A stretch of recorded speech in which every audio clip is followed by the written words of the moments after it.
إن الحمد لله نحمده ونستعينه ونستغفره ونعوذ بالله من شرور أنفسنا ومن سيئات أعمالنا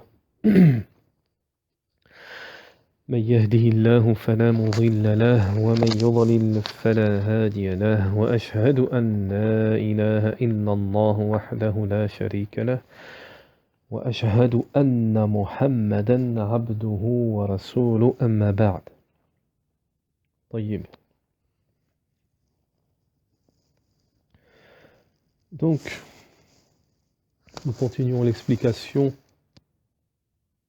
dans le livre Al-Qawl al-Mufid ala Adillat al-Tawhid, le chapitre des actes annulatoires de l'islam. Le chapitre des actes annulatoires de l'islam. Et nous sommes arrivés au 9e acte annulatoire de l'islam. L'auteur, je cite, nous dit قال رحمه الله التاسع, le 9e donc, l'auteur, rahimahullah, qu'Allah lui fasse miséricorde, nous dit le 9e acte annulatoire de l'islam. من اعتقد أن بعض الناس يسعى الخروج عن شريعة محمد صلى الله عليه وسلم. Le 9e acte annulatoire, c'est d'avoir la croyance que certaines personnes peuvent prétendre à sortir de la législation de Mohammed alayhi salatu wassalam, كما وسع الخضر, comme cela a été le cas du Khudayr, al-khuruj an shari'ati Moussa alayhi salatu wassalam, comme lui, le Khudayr, il sortait de la législation de Moussa alayhi salam. Celui qui prétend ça est mécréant. Donc, Inch'Allah, ne vous inquiétez pas, on va expliquer. Même pour ceux qui ne comprennent pas dès le début qui est le Khudayr, etc. Inch'Allah ta'ala, on va expliquer tout cela.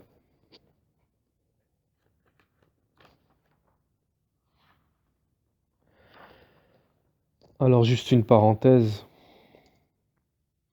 Une petite parenthèse comme ça. Au passage,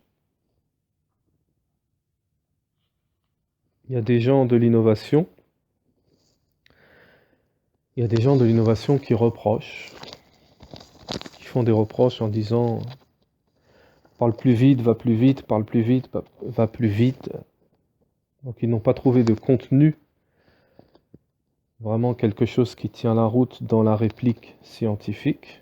En tant que réplique scientifique, donc on trouve des petites des choses qui n'ont aucune raison d'être. C'est-à-dire c'est batal, c'est des choses qu'on reproche mais qui n'ont pas de ça tient pas la route scientifiquement. Parce que premièrement, le fait d'aller doucement comme ça dans certains cours, c'est voulu de ma part. C'est voulu de ma part, c'est une méthodologie de ma part, premièrement. Je peux très bien aller à façon de parler à 100 à l'heure, mais est-ce que ça aura un impact? Est-ce que ça aura... Donc aussi bien pour l'enseignant que pour ceux qui sont derrière, qui écoutent, il y a un profit à ne pas aller trop vite. Pour l'enseignant, le profit, c'est comme le disent les ulama, et d'ailleurs vous trouvez ça dans Hilyat Talib al-Ilm, c'est parmi les premières choses qu'on apprend dans l'étude de la science, c'est de réfléchir, de faire attention à ce qu'on va dire avant de le dire. Le musulman, il fait attention à ce qu'il va dire pour justement limiter les dégâts de la langue. Justement, limiter les dégâts de la langue. Donc, nous, alhamdulillah, c'est une traduction que nous faisons. Nous apportons également des fawaïd en plus, lorsqu'on peut le faire par rapport à d'autres explications d'autres savants. Et pour cela, il faut avoir du recul de la sagesse, ne pas avoir la fougue de la jeunesse, puisque comme le disent les ulama, ça c'est prouvé et c'est dit par les ulama textuellement, que la fougue de la jeunesse, elle peut amener à l'erreur. Elle amène beaucoup à l'erreur. À s'empresser dans les jugements, à porter des jugements trop vite, à se tromper, à ne pas prendre tous les paramètres en compte pour pouvoir affirmer quelque chose. Donc ça, c'est connu. La fougue de la jeunesse, ça amène à l'erreur. Donc ça ne veut pas dire qu'un jeune, il ne peut pas parler, mais ça veut dire que le jeune, encore plus que les anciens, il doit être posé, faire attention à ce qu'il dit, attention avant de dire la chose, même si ça va vite. Même si ça va vite, justement, ça doit aller vite dans son esprit. Est-ce que ce que je vais dire, ça aura un bon impact ou un mauvais impact? Est-ce que ce que je vais dire, ça contredit la méthodologie des salafs, etc. Et on voit chez beaucoup de jeunes, justement, qui s'empressent à parler. Ils s'empressent à parler, on voit qu'il n'y a pas de retenue dans la parole, et ben on voit qu'ils font des déviances dans la méthodologie des salafs. Alors je ne vais pas citer d'exemple, bien que j'en ai en tête, mais je ne cite pas d'exemple pour ne pas attiser la polémique.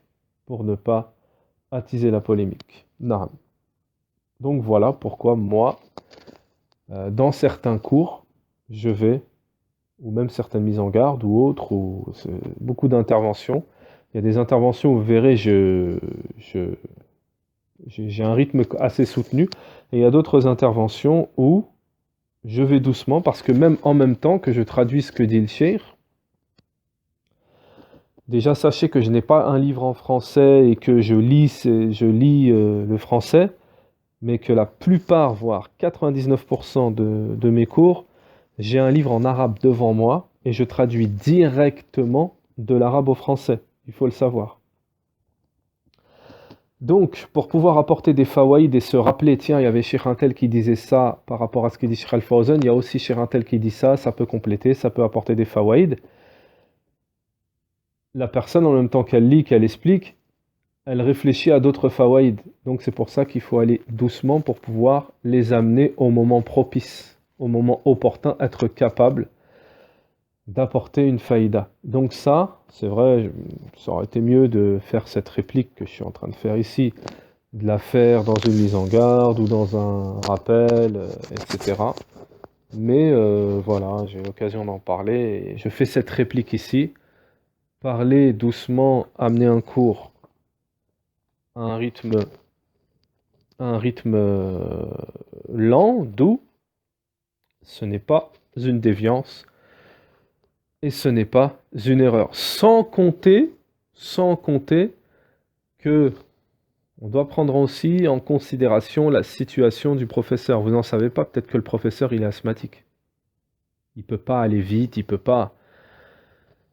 Pour ma part, ce fut le cas, pas asthmatique, mais ce fut le cas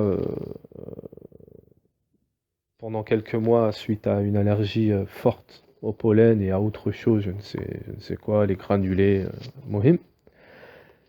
Donc ça cause du mal à respirer, donc également, ça c'est une cause qui fait qu'on euh, peut pas aller vite. Naham. Beaucoup de paramètres. Donc il faut toujours prendre en compte, vous avez, comme Cheikh Al-Fawzan, il est vieux, etc. Certains ulama, ils sont vieux, donc ils vont doucement, etc. On ne connaît pas les paramètres. Le principal, c'est le contenu.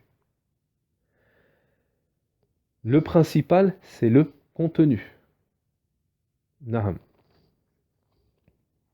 Il y a des gens qui vont vite et c'est que du dalal, que de l'égarement, que de la shubuhat, que du mensonge. Donc où est le profit? On préfère pas quelqu'un qui va à un rythme correct, mais qui nous apporte que de la faïda. Et quand le shir va doucement, également, ça permet à la personne d'assimiler, d'enregistrer. Parce que si on va vite, le temps que tu enregistres la première faïda, la deuxième faïda va te passer sous le nez. Eh oui, il faut le savoir ça. Si une personne va trop vite, il mentionne une faïda rapide. Les gens n'ont pas eu le temps d'emmagasiner, d'enregistrer la première faïda, parce qu'il y en a qui écrivent, il y en a qui ont du hifz, donc qui ont de l'apprentissage, qui ont de la mémoire, donc ils vont mémoriser, mais si tu vas trop vite, il n'aura pas le temps de mémoriser la deuxième, il sera en train de mémoriser la deuxième faïda que tu auras déjà passé il sera en train de mémoriser la première faïda que tu auras déjà terminé la deuxième. Où est la faïda? Où est la faïda? Donc vous verrez que les gens qui sont posés, euh, etc., ils vont doucement. Na'am. Wallahu a'lam, nous allons commencer, Inch'Allah ta'ala, le cours, le 9e acte annulatoire de l'islam.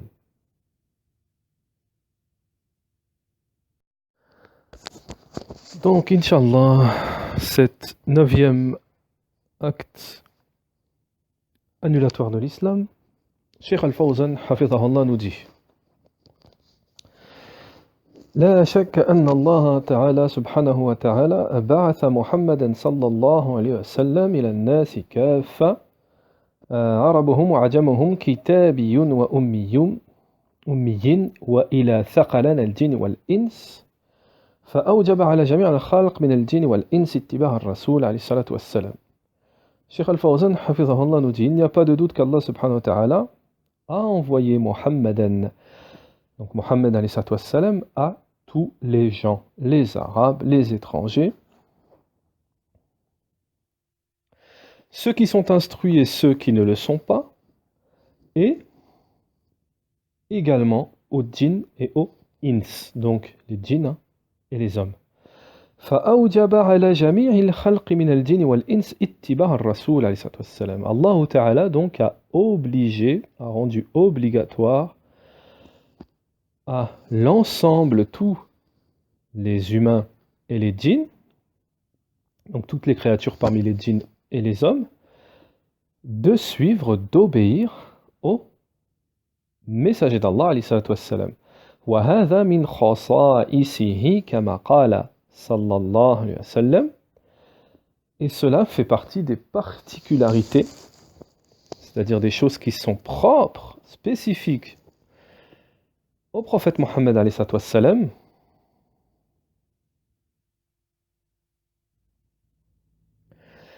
Alors, la parole du prophète mentionnée par Cheikh Al-Fawzan ici, كان النبي يبعث إلى قومه.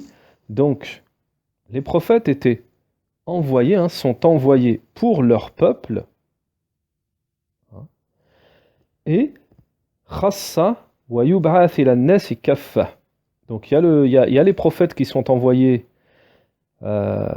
pour leur peuple, et il y a la particularité, donc celle de Mohammed alayhi salatu wassalam, c'est d'être envoyé à tous les gens, rapporté par Bukhari, par Muslim, min hadith Jabir ibn Abdillah radiyallahu anhuma. نعم وكما قال تعالى وما أرسلناك إلا كافة للناس بشيرا ونذيرا. Donc également le dalil que le prophète alayhi salatu wassalam est envoyé pour toute l'humanité, Surat Saba, verset 28. Surat Saba, verset 28. Donc Allah Ta'ala nous dit: et nous t'avons envoyé qu'en tant qu'annonciateur et avertisseur pour toute l'humanité, mais la plupart des gens ne savent pas. Également la parole d'Allah Ta'ala qui nous dit: قُلْ يَا أَيُّهَا النَّاسُ إِنِّي رَسُولُ اللَّهِ إِلَيْكُمْ جَمِيعًا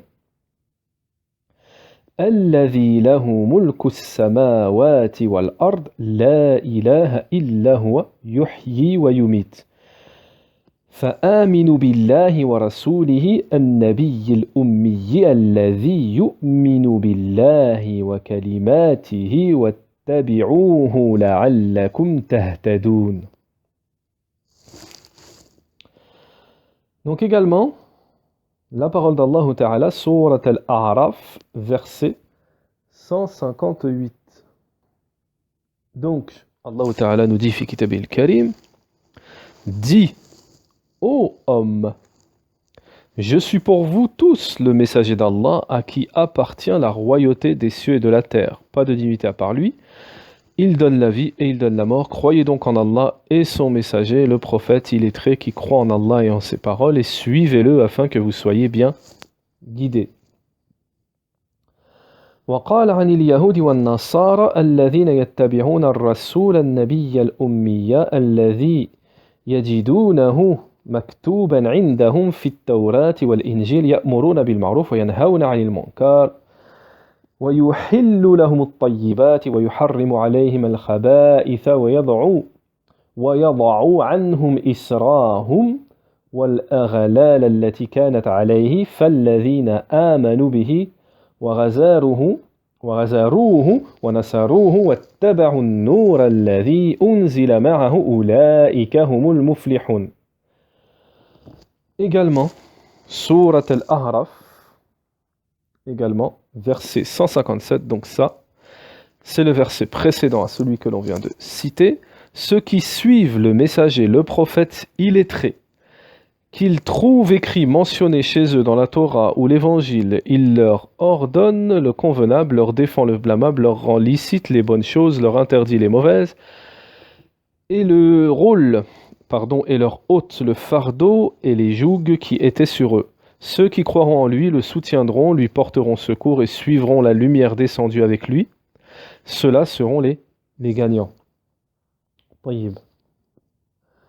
Cheikh Al-Fawzan, après la mention de ces deux versets, nous dit Allah Ta'ala a prescrit, rendu obligatoire, aux juifs et aux chrétiens de suivre Mohammed alayhi salatu wassalam, de le secourir, et de le secourir alayhi salatu wassalam. Le prophète alayhi salatu wassalam a dit dans un hadith authentique La yasma'u bi yahudi wa la nasrani thumma la yu'min bih wa billadhi ji'tu bihi illa dakhala an-nar. Il n'y a pas un juif ou un chrétien. Il n'y a pas un juif ou un chrétien qui entend parler de moi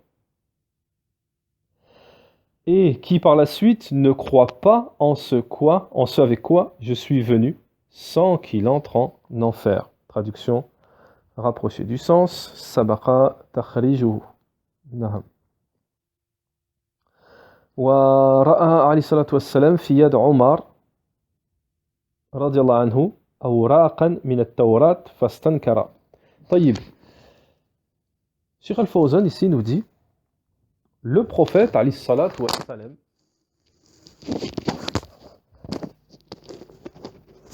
le messager d'Allah alayhi salatu wassalam a vu dans les mains, un jour il a vu dans les mains de Omar radiyallahu anhu une feuille tirée de la Torah. Donc le prophète alayhi salatu wassalam a réprouvé cela, a désavoué, réprouvé cela, alayhi salatu wassalam, en lui disant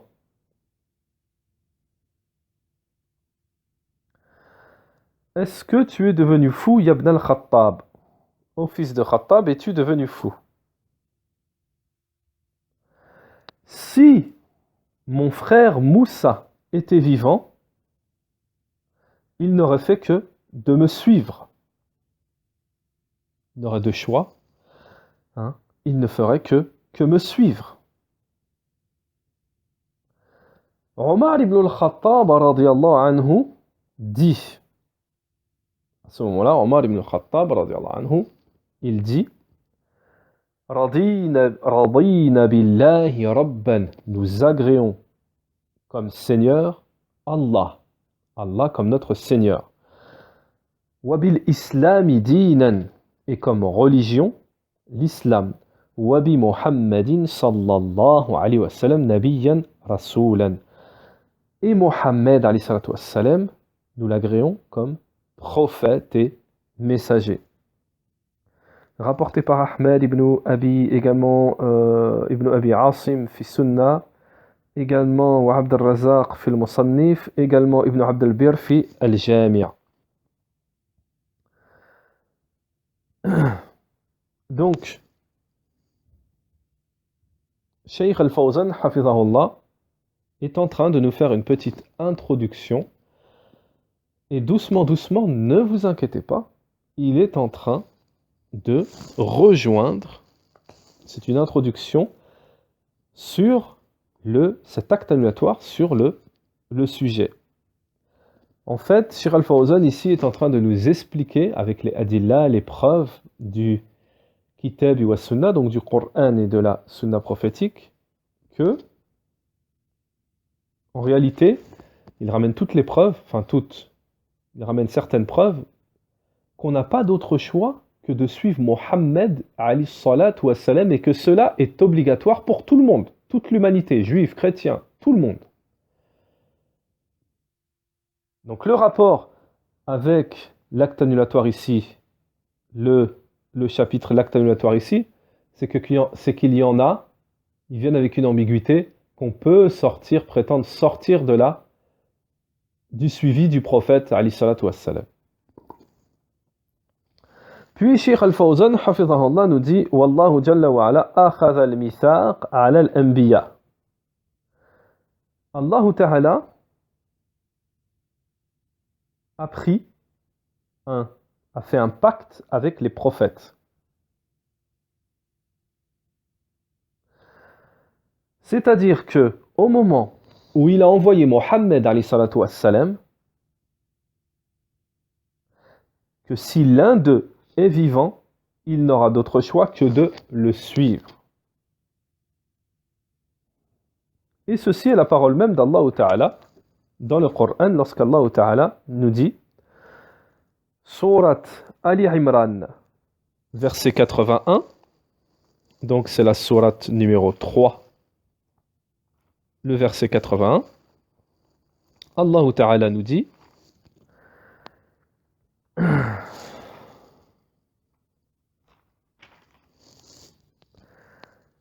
وَإِذْ أَخَذَ اللَّهُ مِيثَاقَ النَّبِيِّينَ لَمَّا أَتَيْتُكُم مِّن كِتَابٍ وَحِكْمَةٍ ثُمَّ جَاءَكُمْ رَسُولٌ مُصَدِّقٌ لِمَا مَعَكُمْ لَتُؤْمِنُنَّ بِهِ وَلَتَنْصُرُنَّهُ قَالَ أَقْرَرْتُمْ وَأَخَذْتُمْ عَلَى ذَلِكُمْ إِصْرِي قالوا أقررنا قال فاشهدوا وأنا معكم من الشاهدين فمن تولى بعد ذلك فأولئك هم الفاسقون أفغير دين الله يبغون وله أسلم من في السماوات والأرض طوعا وكرها وإليه يرجعون. Donc,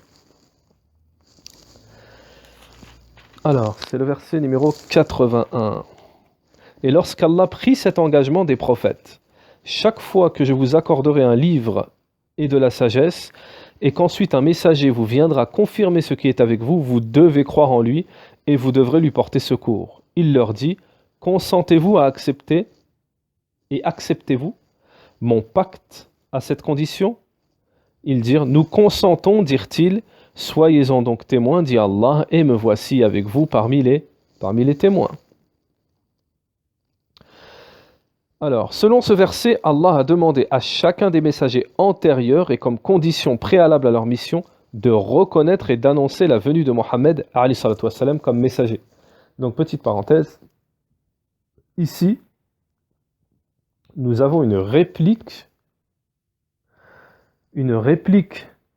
vraiment forte contre les gens du livre. Donc, à retenir, ici, nous avons une réplique vraiment forte contre les gens du livre.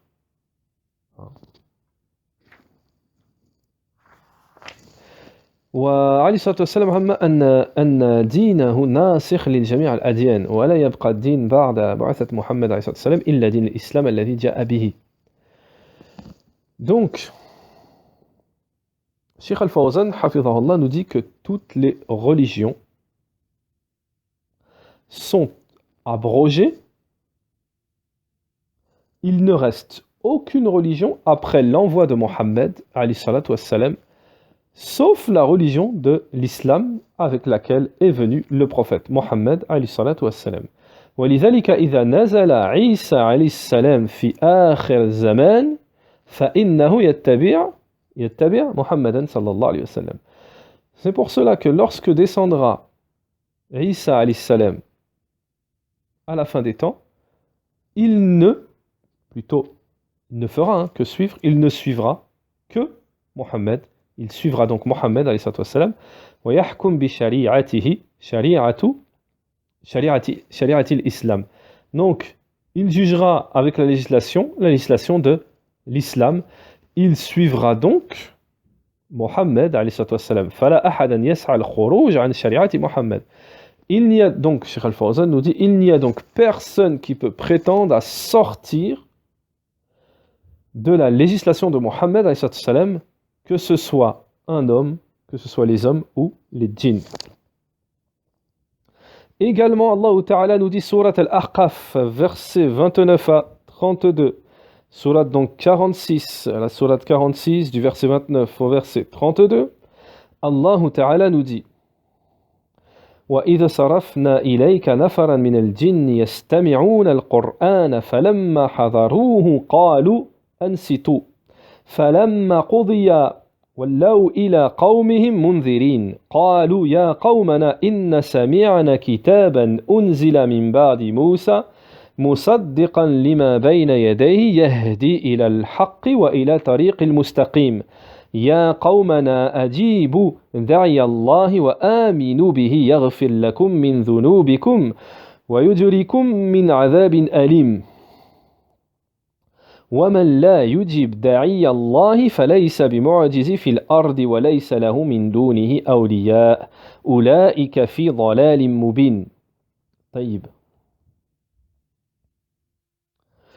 Donc la traduction de Surat Al-Ahqaf, verset 29. Donc le verset 29, on a dit, jusqu'au 32. Taïb. Rappelle-toi lorsque nous dirigeâmes vers toi un groupe de djinns pour qu'ils écoutent le Coran. Quand ils assistèrent à la lecture, ils dirent « Écoutez attentivement », puis quand ce fut terminé, ils retournèrent à leur peuple en avertisseurs. Ils dirent « Ô notre peuple, nous venons d'entendre un livre qui a été descendu après Moïse, confirmant ce qui l'a précédé. Il guide vers la vérité et vers un chemin droit. Ô notre peuple, répondez au prédicateur d'Allah et croyant en lui.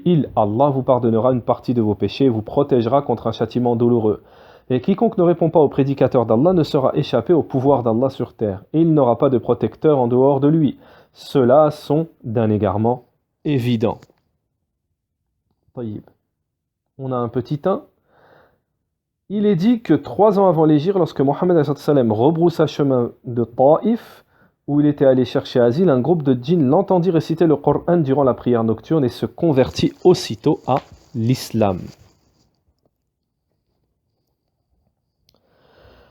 Également comme dalil, Cheikh Al-Fawzan nous mentionne la parole d'Allah, Surat Al-Jinn, verset 1, pardon. Surat 72, verset 1. وقال تعالى قل أحيى إلي أنه استمع نفر من الجن فقالوا إن سمعنا قرآنا عجبا. طيب. Donc, Surat 72, naam. Surat 72, Surat Al-Jinn, verset numéro 1. Également, ceci est la preuve. Dit, il m'a été révélé qu'un groupe de djinns prêtèrent l'oreille, puis dire « Nous avons certes entendu une lecture, le Coran merveilleuse, qui guide vers la droiture, nous y avons cru et nous n'associerons jamais personne à notre Seigneur. » Subhanallah. M'a été révélé, ceci implique que le prophète n'avait pas vu les djinns et qu'il ne s'était même pas rendu compte de leur présence. C'est Allah qui l'en a informé. C'est une faïda par rapport à cette sourate. Taïb.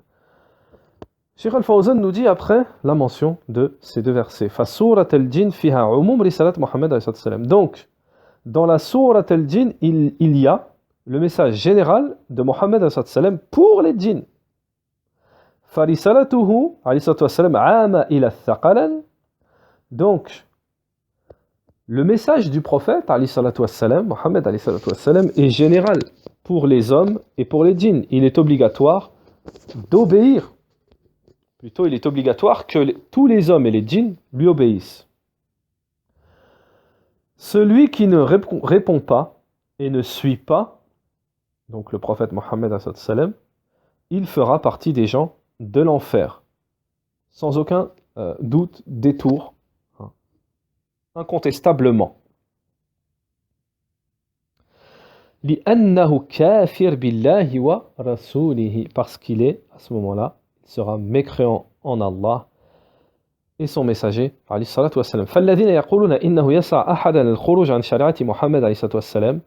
Donc ceux qui disent فالذين يقولون أنه يسع أحدا, qu'une personne peut sortir de la législation de Mohammed عليه الصلاة والسلام, peut prétendre à sortir de la législation de Mohammed alayhi salam, ويستدلون على هذه القصة هذا قصة الخضر, et qui argumente par l'histoire du Khudr avec Moussa alayhi salam.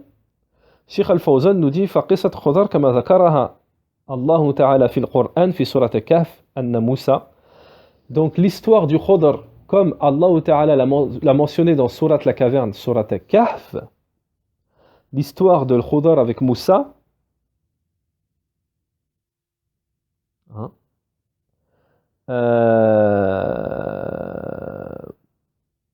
قام خطيبا في قومه فسألوه هل هناك من هو أعلم منك على وجه الأرض قال لا قال الله تعالى إن لي عبدا من عبادي في الأرض كذا وكذا عنده علم ليس عندك فذهب موسى إلى ذلك العبد يطلب العلم عنده قال تعالى.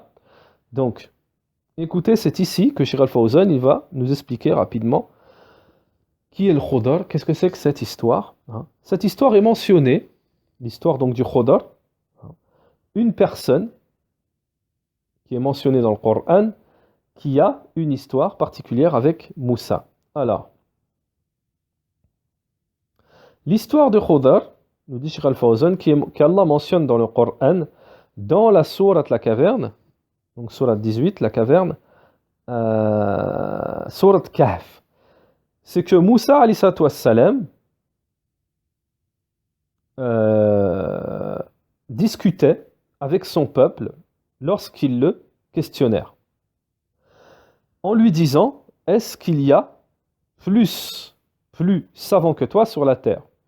Moussa répondit « Non. » Allah Ta'ala, à ce moment-là, dit « Il y a un serviteur, parmi mes serviteurs sur la terre, qui a une science que tu n'as pas. » Donc, il avait une science que Moussa n'a pas. Moussa donc partit à sa rencontre pour apprendre la science que possédait cette personne nommée Khudr.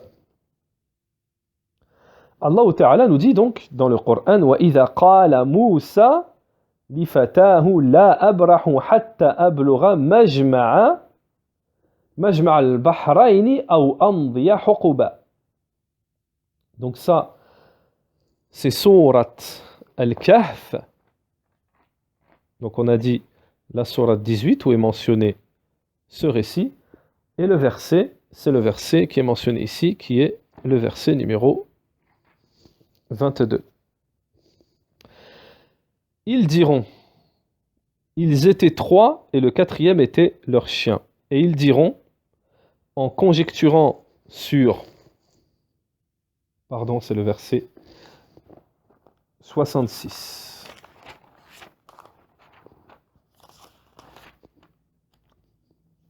J'étais en train de lire le verset 22, c'est le verset 66. Moïse lui dit, donc Moïse est parti à la rencontre du Khudr.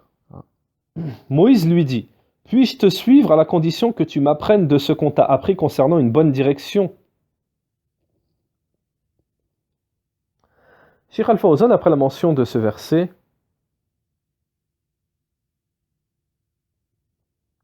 il a akhar al-qissa. Donc Cheikh Al-Fawzan nous dit, et jusqu'à la suite de ce verset, jusqu'à la fin de ce récit, Wallahu ta'ala nous dit, Moïse lui dit, puis-je te suivre à la condition que tu m'apprennes de ce qu'on t'a appris concernant une bonne direction. L'autre, Al-Khudar, dit, vraiment tu ne pourras jamais être patient avec moi. Comment endurerais-tu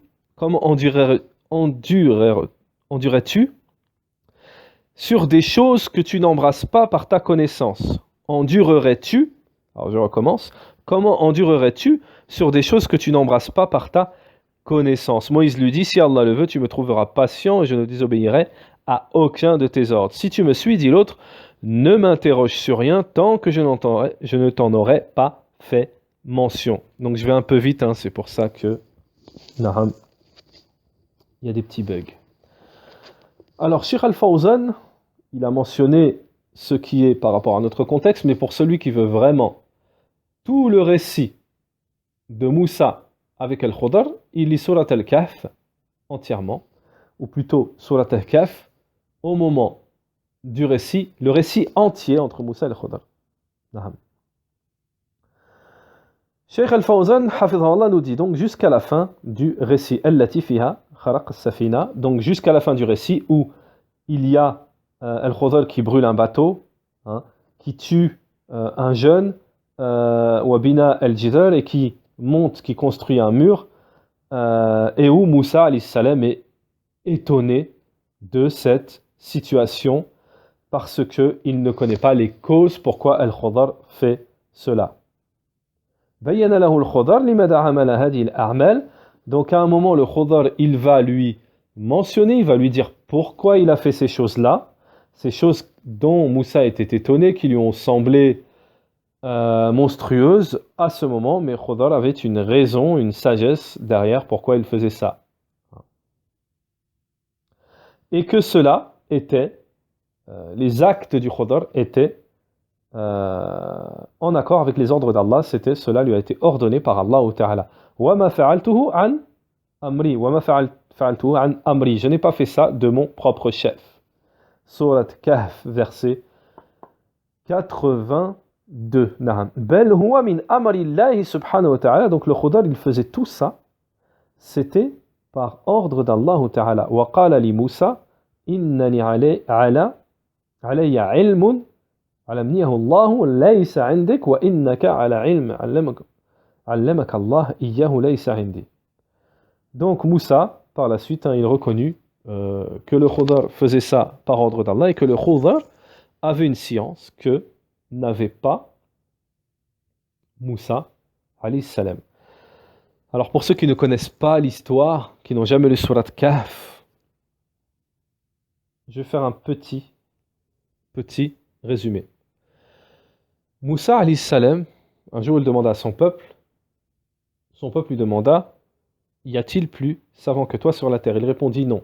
Allah Ta'ala lui dit que il y a parmi mes serviteurs un serviteur qui a une science que tu ne possèdes pas. Moussa partit donc vers cette personne qui se nommait le Khudar, pour justement apprendre cette science que Moussa n'avait pas. Donc il partit, Moussa, après lui avoir demandé la permission, etc., et qu'après qu'il ait eu un échange avec le Khudar lui dit très bien, tu peux me suivre. Puis au fur et à mesure des actes du Khudar, c'est-à-dire que le Khudar il procéda à des actes comme brûler un bateau, comme tuer une personne, comme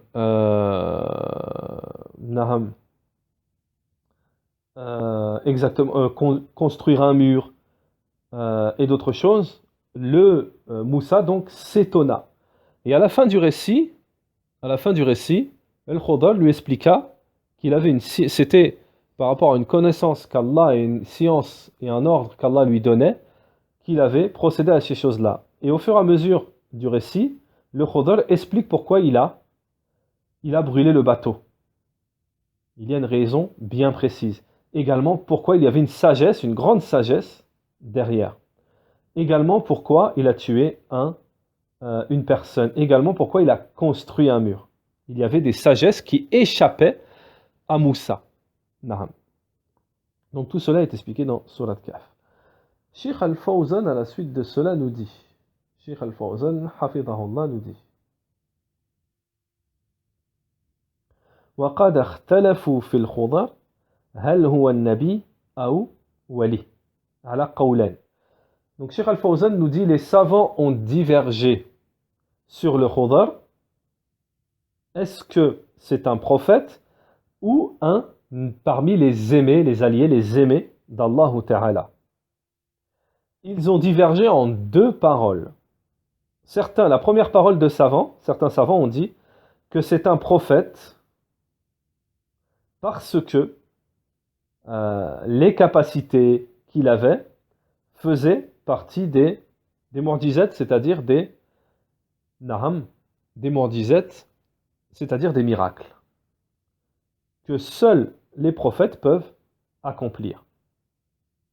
La deuxième parole de savant, annahu wali wa laysa nabiyyan wa hadhihi al-umur karamat min karamat al-awliya.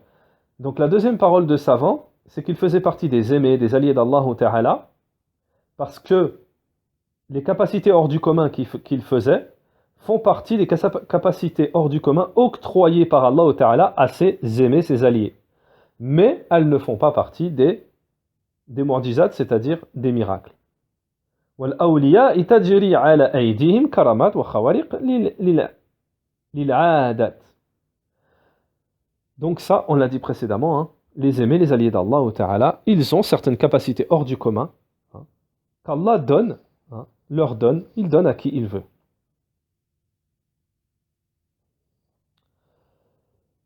Donc, Inch'Allah Ta'ala, nous allons nous contenter de ça pour aujourd'hui. Et, Inch'Allah, prochainement, nous continuerons la suite dans le prochain cours. Subhanakallahumma bihamdik wa ashhadu an la ilaha illa ant wa astaghfiruka wa atubu ilayka.